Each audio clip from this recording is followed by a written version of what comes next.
All right, welcome back to another video. Today's video, we're gonna be changing this rinky-dink radio out, and we're gonna be installing a new one. This is pretty much a touch screen, very inexpensive. Got it on Amazon for like 50 bucks. It has all the instructions on the back here, and they also have a booklet where you can just figure everything out. So without further ado, make sure you like and subscribe. We're gonna be taking the plastic off here. They also give you this piece here to take it all off.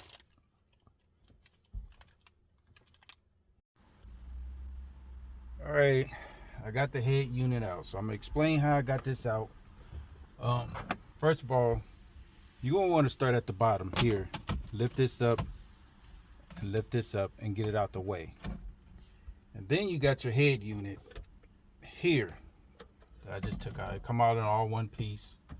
So basically what you want to do is sets in like this. And then you want to, this piece here sits off like so. You want to pry it up, move that out the way. And then you have 4 of these screws. All right, you have to remove these 2 Phillips screws, one here and one here. And then you're gonna go down here. It's one here and one here. And that'll allow you to move the whole unit out like so. All right, on the back of the radio, you're gonna have to unplug. I believe this would be your antenna, and then all the other harness, which is for the power, ground, and all that other stuff, radios. So what's going to have to happen is I'm gonna have to cut these wires and splice them together. Now I don't know which is which, but I definitely have to figure it out. I'll try to give y'all best advice as possible once I complete this. All right, so I just want to show y'all how I wired this up. I'm gonna tell you what, you definitely going to have to use this diagram. I'm gonna put it up here so you can see it. But I tell you what, once you start this, you're gonna have to have patience. But I'm gonna just point out some of the main wires here. This one right here is your power wire, this yellow one here, and it goes to, this is supposed to be yellow itself. So both of the yellows go together. And then this one here is for your ignition, the red one, and it goes to a gray wire.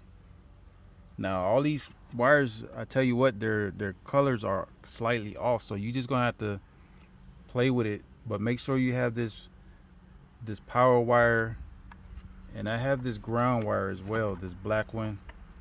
This is your ground. And what I did, I just made an extension to it here.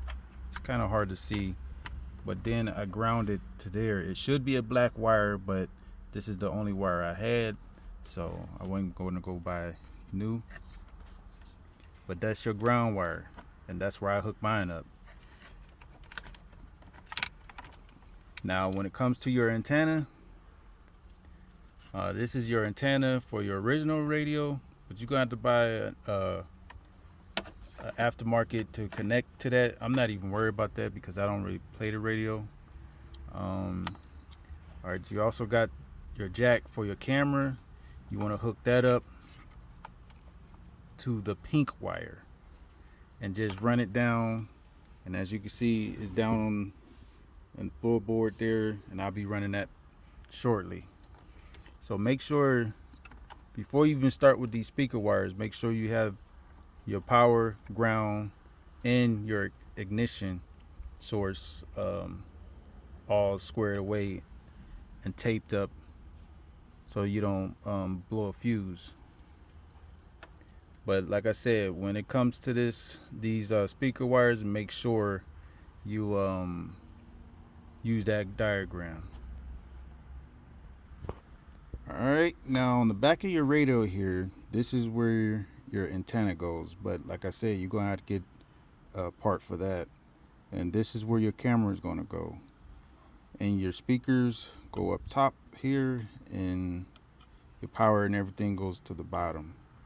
So I'll be putting this back in just the same way I showed y'all how to take it out is the same way you put it back in.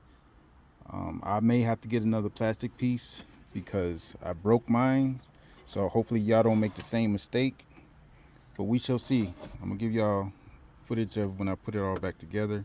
Like, that doesn't want to close now, so we gonna see.